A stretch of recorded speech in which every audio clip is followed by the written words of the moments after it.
주님이 말씀하신다. 나는 하늘에서 내려온 빵이 살아있는 빵이다. 누구든지 이 빵을 먹으면 영원히 살리라.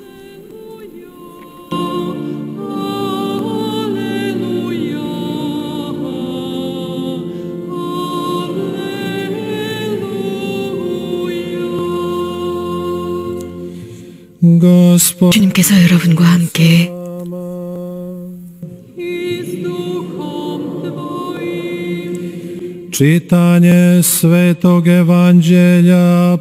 요한이 전한 거룩한 복음입니다.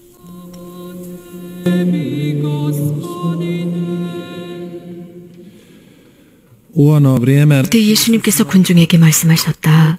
나를 보내신 아버지께서 이끌어주지 않으시면 아무도 나에게 올 수 없다. 그리고 나에게 오는 사람은 내가 마지막 날에 다시 살릴 것이다. 그들은 모두 하느님께 가르침을 받을 것이다 라고 예언서들에 기록되어 있다. 아버지의 말씀을 듣고 배운 사람은 누구나 나에게 온다. 그렇다고 하느님에게서 온 이 말고 누가 아버지를 보았다는 말은 아니다. 하느님에게서 온 이만 아버지를 보았다.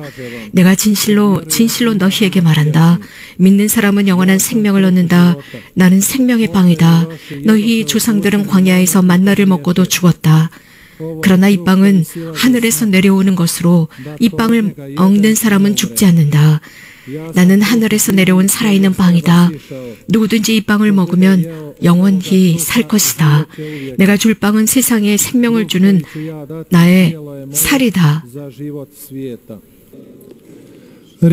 주님의 말씀입니다.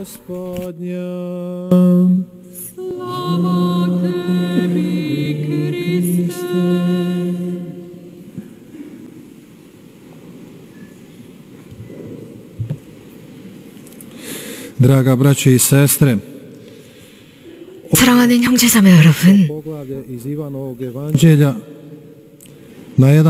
요한복음 6장은 어떻게 보면 예수님께서 성체 성사에 관해서 하신 말씀이라 볼 수 있습니다.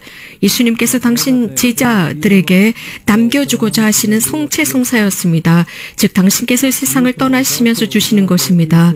영원한 생명을 위한 성사입니다.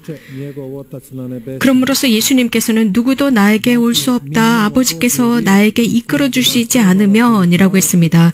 우리는 하느님의 말씀을 알고 있습니다. 그 말씀을 통해서 우리들이 양성되고 주님께 인도되어 가야 합니다. 예수님께서 이 세상에 오신 것은 한 가지 이유 때문입니다. 즉 계시하기 위해서입니다. 하느님은 사랑이라는 것, 우리 모두를 사랑하시는 좋으신 분이라는 것, 우리 모두를 보살피신다는 것입니다. 그분께서 우리들을 창조하셨고 그 이로 인해서 우리 모두가 구원받기를 원하시는 분, 우리 모두가 영원한 삶에 참여하기를 바라신다는 사실입니다. 하지만 예수님께서 하시는 이 말씀을 누구도 이해할 수 없을 것이다 라고 했습니다. 아버지로부터 양성되어야 한다라는 의미입니다. 형제자매 여러분, 우리는 이 지상의 삶을 살아가면서 알고 있는 것은 여러 가지가 있습니다. 우리는 학교에 다니면서 학문을 연마했고 무엇인가 학식을 갖추었습니다. 하지만 이러한 학식은 우리보다 더 많은 선험적인 경험이 있는 스승들로부터입니다. 하지만 우리가 경청하거나 즉 귀가 열려있거나 혹은 의식이 열려있지 못하다면 이렇게 들려오는 것을 우리가 이해하지도 못하고 배울 수도 없습니다. 사랑하는 형제자매 여러분, 우리들의 지식은 좋은 것이고 또 우리가 이 지식을 축적함으로써 점점 더 나아질 것입니다. 단 우리들을 가르친 그 스승들이 우리들에게 이 정도면 됐다라고 하는 사인을 해주면 즉 졸업장이 그것을 증명하고 있습니다. 우리 그리스도인 삶도 마찬가지가 아닐까 싶습니다. 우리가 완벽하게 준비되어서 하느님의 말씀을 받아들이고 하느님을 우리들의 스승으로 받아들일 준비가 되어 있다면 그분께서 우리들을 가르치시고 이끌어 주시고 인정해 주실 것입니다. 우리들의 모든 활동에 당신의 사인을 하시지 않을까 싶습니다. 우리가 그렇지 못하다면 우리가 이 지상에 살고 있는 모든 것에 크게 유익하지 못할 것입니다. 우리가 하는 것에도 마찬가지입니다. 그러므로써 형제자매 여러분, 오늘 예수님께서 우리들에게 하신 말씀 중에 중요한 선포가 있습니다. 누구든지 나를 믿는 사람은 영원한 생명을 얻을 것이다. 하지만 아들이 없다면 아버지를 알 수가 없다라고 했습니다. 신비를 알 수가 없다라고 하셨습니다. 특별히 성체 성사를 알 수가 없습니다. 성체의 신비는 하느님의 말씀, 즉 예수님 자체로서 그것이 우리들의 임무가 아니라 우리들의 필요, 조건이 되어야 합니다. 이것은 의무가 아니라 우리들의 원의입니다. 우리가 이 세상을 살아가면서 먹는 것은 의무 때문에 먹는 것이 아닙니다. 우리가 어떤 활동을 하는 것은 의무 때문도 아닙니다. 우리가 음식을 먹는 것은 의무가 아니라 필요하기 때문입니다. 우리가 세상을 살아가기 위한 이 음식을 먹지 않는다면 우리들의 육신은 죽어버릴 것입니다. 그래서 꼭 필수적이고 필요 조건적인 것이죠. 우리들의 영적인 음식도 마찬가지입니다. 우리는 믿음이 없다면 영적으로 양분을 얻을 수 없습니다. 우리가 참으로 살아계신 예수 그리스도의 현존을 믿지 않는다면, 복음 안에서 그분의 현존을 믿지 않거나 그분께서 성체의 방 안에 계심을 믿지 않는다면 우리들이 거행하는 이 미사 성제는 아무 열매도 맺지 못할 것입니다. 말라 비틀어진 나무에서는 열매를 맺을 수 없는 것과 같습니다. 그렇기 때문에 우리들의 영혼도 메말라 버릴 것입니다. 하나님을 믿지 않을 때의 모습입니다. 예수 그리스도를 믿지 않고 그분으로부터 양분을 얻지 못한다면 곧 하나님의 말씀으로부터 영양분을 얻지 못하고 또 거룩한 성체를 영하는 행위 속에서 이러한 양분을 얻지 못할 때 우리는 메말라 버립니다. 그래서 제가 염려하는 것은 우리 그리스도교 신자들 사이에 하느님과 하느님의 말씀에 대한 믿음이 작아지고 있다는 것입니다. 우리는 미사성제나 하느님의 말씀보다는 사람들의 모습이나 그들의 어떤 겉모습만을 봅니다. 우리가 미사에 올 때, 미사에 참여할 때 어떤 의무라고 생각합니다. 다른 사람들이 나를 보지 않을까? 미사에 오지 않았다고 비판하지 않을까? 나를 눈여겨보지 않을까? 누구는 미사에 오지 않았어? 라는 이런 어떤 남의 눈 때문에 미사에 오는 경우가 있지 않나 보아야 합니다. 믿지 않는 사람들, 하느님의 말씀을 믿지 않는 사람들입니다. 그런 식으로 신자 생활을 한다면 믿지 않는 사람과 마찬가지입니다. 또 그리스도교 신자에게 있어서 또 다른 척도는 그 사제가 어떻게 미사를 봉헌할까? 그 사제가 마음에 들지 않는다라고 하면서 미사에 가지 않습니다. 하느님께 가지 않습니다. 사제가 이렇고 저렇고 하면서 핑계를 댑니다. 형제자매 여러분, 미사가 우리에게 제공하는 모든 것, 그 안에 얼마나 큰 하느님이 계시고 또 그 안에 정말 사람들이 함께 하는지 보아야 합니다. 여기에 큰 위험이 내재하고 있습니다. 강론, 하느님의 말씀을 설명해주는 강론만이 중요한 것이다 라고 생각하고 미사성자의 하느님의 말씀이나 그 외 다른 모든 것들은 중요치 않다라고 생각하는 것도 큰 위험입니다. 형제자매 여러분, 우리는 정말 예수 그리스도, 성체 안에 계신 예수 그리스도와 그분의 말씀에 대한 믿음이 너무나도 작습니다. 미사 성제는 그렇기 때문에 자주 우리들에게 의무와 아주 힘든 일처럼 빨리 해치우고 말아야 하는 것처럼 느껴집니다.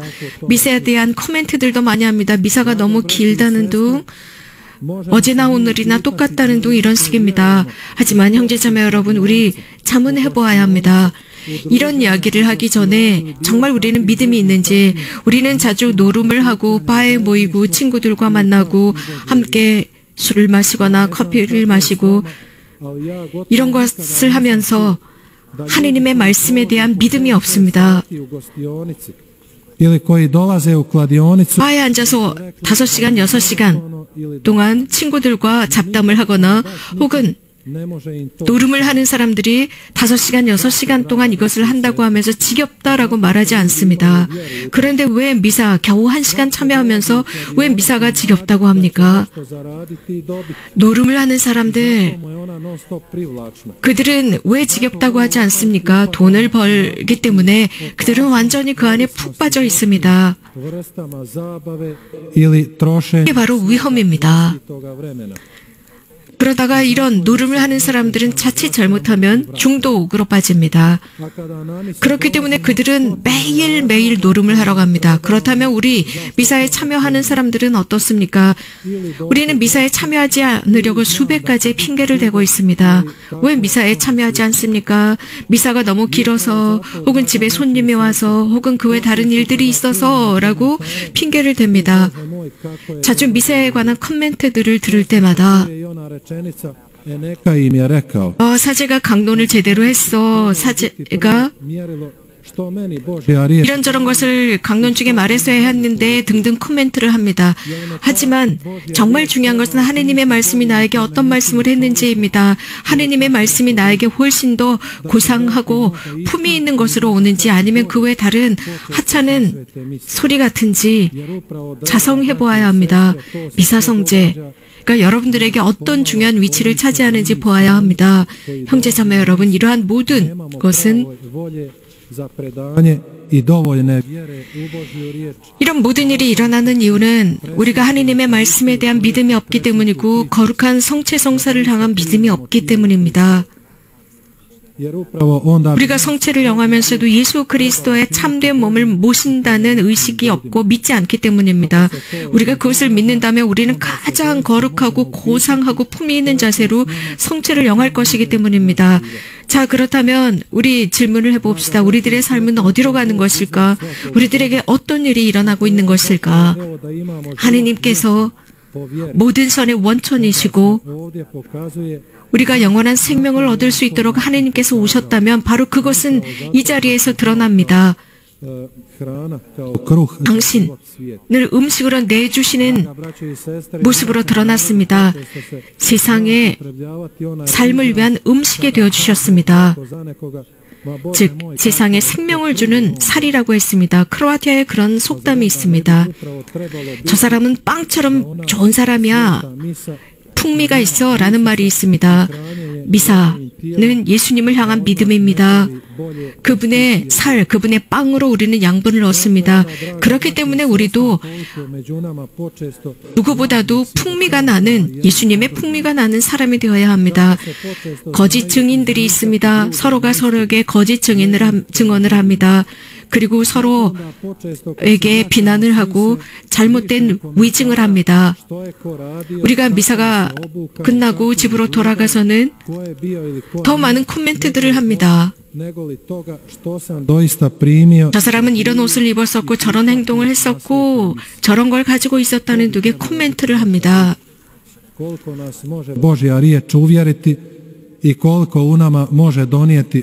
하느님의 말씀에 집중해야 합니다. 하느님의 말씀이 우리에게 얼마나 선한 열매를 맺는지 우리는 이 미사에서 정말 중요한 것들을 보아야 합니다.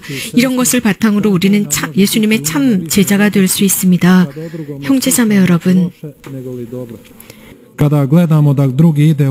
우리 안에 다른 사람에 대해서 비판하는 말을 들었을 때 혹시 내 마음이 기쁩니까? 다른 사람이 길을 잃고 어려워질 때 내가 은근히 기뻐합니까? 아니면 얼른 가서 도와줍니까? 그에게 충고하고 하느님께 돌아올 수 있도록 도와줍니까? 모든 예언자들이나 우리들의 신앙의 위대한 스승들은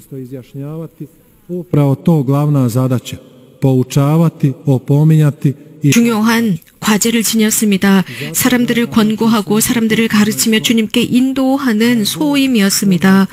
그러므로 형제자매 여러분, 하느님은 바로 그 빵이십니다. 예수 그리스도가 바로 그 빵이십니다. 유일하신 영원한 풍미를 지니신 생명을 주는 빵입니다. 영원한 삶을 주시는 영양분입니다. 그렇기 때문에 예수님께서는 내가 너희에게 주는 이 살은 영원한 생명을 주는 빵이다라고 했습니다. 우리는 이 세상에 속해서 살면서 그분의 말씀을 환영하고 그럼으로써 그분이 우리들을 바꾸어 주실 수 있도록 합시다.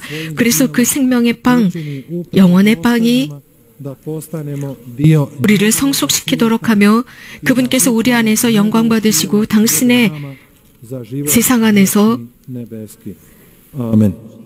우리를 도구로 쓰실 수 있도록 합시다. 아멘.